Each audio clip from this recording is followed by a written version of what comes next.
Independent ডিজিটালে আপনাদের স্বাগত জানাচ্ছি। আমি আশিক হোসেন। আমাদের সাথে আজকে আলোচনায় যুক্ত হয়েছেন ইন্ডিপেন্ডেন্ট ডিজিটালের deputy news editor Fazlul Kabir. Fazlul Kabir, আপনাকে স্বাগত জানাচ্ছি। শুরুতে আপনার কাছে একটু জানতে চাই যে আপনি জানেন যে আজকে নরেন্দ্র মোদী, ভারতীয় প্রধানমন্ত্রী, অন্তর্বর্তী সরকারের প্রধান উপদেষ্টা ডক্টর মোহাম্মদ ইউনূসকে নববর্ষের শুভেচ্ছা জানিয়েছেন। নববর্ষের শুভেচ্ছা এতদিন পরে কেন, এবং এটা আসলে কি ধরনের বার্তা দিচ্ছে? এটা আসলে খুবই কৌতূহল তৈরি করছে এই জিনিসটা যে ভারতের প্রধানমন্ত্রী নরেন্দ্র মোদী বাংলাদেশের অন্তর্বর্তী সরকারের প্রধান উপদেষ্টা ডক্টর মোহাম্মদ ইউনূসকে আজ হচ্ছে 27 তারিখ, নতুন বছর আসার 27তম দিনে এসে নতুন বছরের শুভেচ্ছা জানিয়েছেন। তো শুভেচ্ছা অবশ্যই খুবই সাগ্রহে গৃহীত হওয়ার কথা, নিশ্চয়ই হয়েছে। আমরা প্রধান উপদেষ্টার প্রেস সচিবের তরফ থেকে জিনিসটা জেনেছি। তো এইটা আসলে এক ধরনের আলোচনা বা কৌতূহলটা তৈরি করছে যে জায়গা থেকে, সেটা হচ্ছে যে আমরা দেখেছি যে 5 আগস্টের পর থেকে ভারত নিয়ে এই তরফ থেকে যেমন বেশ উচ্চকিত কথা হয়েছে, তেমনি ওই তরফ থেকেও বেশ কিছু উচ্চকিত আলোচনা আমরা পেয়েছি। মাঝখানে গুজবের অনেক বিষয় ছিল, গুজব ডিবাঙ্ক করা, এই ধরনের নানান কাজই ছিল। আবার সীমান্তে কাঁটাতারের অবস্থাও আমরা দেখেছি, সীমান্তে কাঁটাতার তোলা নিয়ে তলব করা, বা হচ্ছে বিএসএফ বিজিবি এক ধরনের মুখোমুখি আমরা, এমনকি সীমান্ত এলাকার গ্রামবাসীও মোটামুটি এক ধরনের বিজিবিরকে সেভ করা, কোট আনকোট সেভ করার জন্য হচ্ছে বিএসএফের সাথে এক ধরনের যুযুধান দশায় নেমেছিল।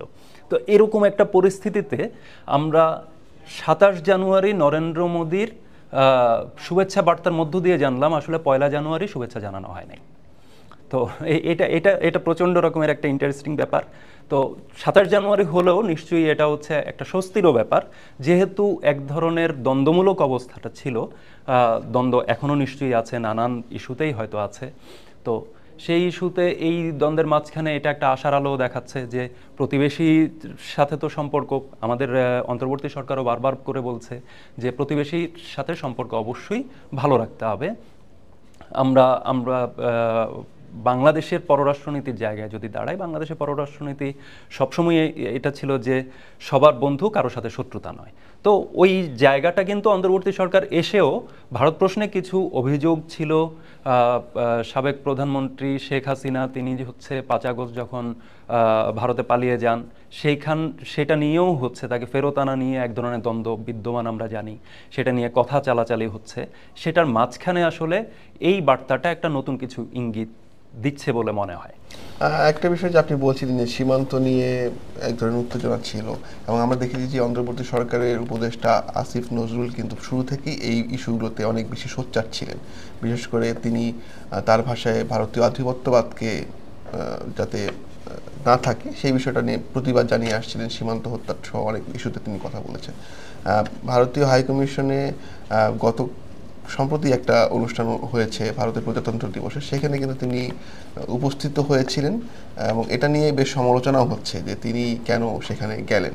এটাকে আপনি কিভাবে দেখেন?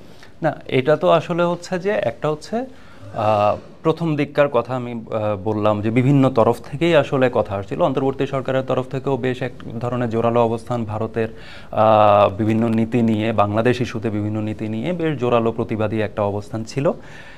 এর বাইরে হচ্ছে ছাত্র জনতার প্রতিনিধিত্বকারী বিভিন্ন সমন্বয়ক যারা আছেন, বেশ পরিচিত সমন্বয়ক, ওনাদের তরফ থেকেও বিভিন্ন সময় আমরা বেশ জোরালো বক্তব্য আমরা পেয়েছি ভারত ইস্যু নিয়ে। তো এইটা এক ধরনের বক্তব্য। আরেকটা হচ্ছে দুই দেশের রাজনৈতিক বক্তব্য, একটা অংশ রাজনৈতিক বক্তব্য দেয়, সেটা ইন্টারনাল, বাংলাদেশের যেমন ইন্টারনাল রাজনীতির বিষয় আছে, এখানকার প্রশাসনিক কাঠামো আছে, এখানকার জনতার চাওয়া পাওয়ার হিসাব আছে, ভারতেরও একই ধরনের কিছু হিসাব আছে। তো তারা তাদের মতো করে একটা বক্তব্য দিচ্ছে। আমি এটাকে দেখতে চাই যে আসিফ নজরুল বেশ সোচ্চার ছিলেন, এখনও আশা করি আছেন। তো এইটা হতে পারে যে ওনার এক ধরনের কূটনৈতিক শিষ্টাচারের অংশ হিসেবেই তিনি সেখানে যোগ দিয়েছেন, আমন্ত্রিত হয়ে সেখানে গেছেন। তো এটা খুবই নর্মাল একটা ব্যাপার, এটা হতেই পারে। কিন্তু বিষয় হচ্ছে যে এইটা কতটুকু নর্মালাইজ হয়ে আসছে। নর্মালাইজ হওয়াটা আসলে খুব জরুরি, কারণ আসলে এই বিশ্বগ্রাম, যেটা গ্লোবাল ভিলেজ বলি আমরা, এই বিশ্বগ্রামে আসলে কেউ তো একা থাকতে পারে না। তো প্রতিবেশীর সাথে খুটখাট লেগেই থাকে। আপনি জানেন যে ইউএসের সাথে মেক্সিকোর খুটখাট, প্রবল খুটখাট আছে, কানাডার সাথে আছে। তো এই খুটখাট তো থাকবেই। ডোনাল্ড ট্রাম্প এসেই বলেছেন যে কানাডা তুমি আমার কাছে চলে আসো, আমি তোমাকে নিয়ে নেই, আমেরিকার এলাকা বেড়ে গেল। মেক্সিকোর ক্ষেত্রেও একই ধরনের বেশ এক ধরনের কথা বলছেন। কথা চালাচালি কিন্তু হচ্ছে, কিন্তু তারা কিন্তু সম্পর্কটা ছিন্ন করে নাই। তাদের মধ্যে কিন্তু নাফটা খারিজ হয়ে যায় নাই এখন পর্যন্ত। তারা কিন্তু এখনও বাণিজ্যিক সম্পর্কটা রেখেছেন, কূটনৈতিক সম্পর্কটা রেখেছেন। একই বিষয় ভারত চীনের সাথেও আছে। তো বাংলাদেশ ভারতের বিষয় যেটা, বাংলাদেশের নানান ইতিহাসের নানান বাঁকেই আসলে ভারতের সাথে নানান গুরুত্বপূর্ণ যোগাযোগ সংযোগ এটা আছে। সুতরাং এইখানে আসলে বীরত্ব আসলে একদম লাগালাগি করে তো আর করা যাবে না। হ্যাঁ, তো এই জায়গাটা কূটনৈতিকভাবে বাণিজ্যিক এবং পররাষ্ট্রনৈতিক যে এই সম্পর্কের জায়গা সেটা অক্ষুণ্ণ রেখে নিজ নিজ স্বার্থের জায়গা, দ্বিপক্ষীয় সম্পর্ক কখনোই স্বার্থ নির্বিশেষে হয় না। দ্বিপক্ষীয় সম্পর্কের এই জায়গাটা যদি নিশ্চিত করতে যায়, একটা মোটামুটি স্বস্তিদায়ক সম্পর্ক যদি হয়, হুঙ্কারের বদলে যদি একটু মিষ্টি কথন বা একটু নমিত বাক্য যদি আমরা শুনি, তাহলে মানুষ একটু স্বস্তি পায়। সে ধরনের কোনো পরিস্থিতি বা কোনো স্বস্তির জায়গা কি আপনি দেখছেন কিনা? আজকের এই শুভেচ্ছা বার্তা একটু আশাবাদী করছে যে এতদিন পরে 27 তারিখ এসে যেহেতু একটা শুভেচ্ছা বার্তা এলো, এখন এ তরফ থেকে বা বাংলাদেশের এই অংশ থেকে পাল্টা বার্তাটা কি যায় সেটা আমরা হয়তো আগামী কিছুদিন মধ্যে দেখতে পাবো। অনেক ধন্যবাদ ফজলুল কবির, আবারও নিশ্চয়ই আপনার সাথে কথা হবে। ধন্যবাদ। আজ এই পর্যন্তই, দেখা হবে পরবর্তী আয়োজনে। ইন্ডিপেন্ডেন্ট ডিজিটালের সঙ্গে থাকুন।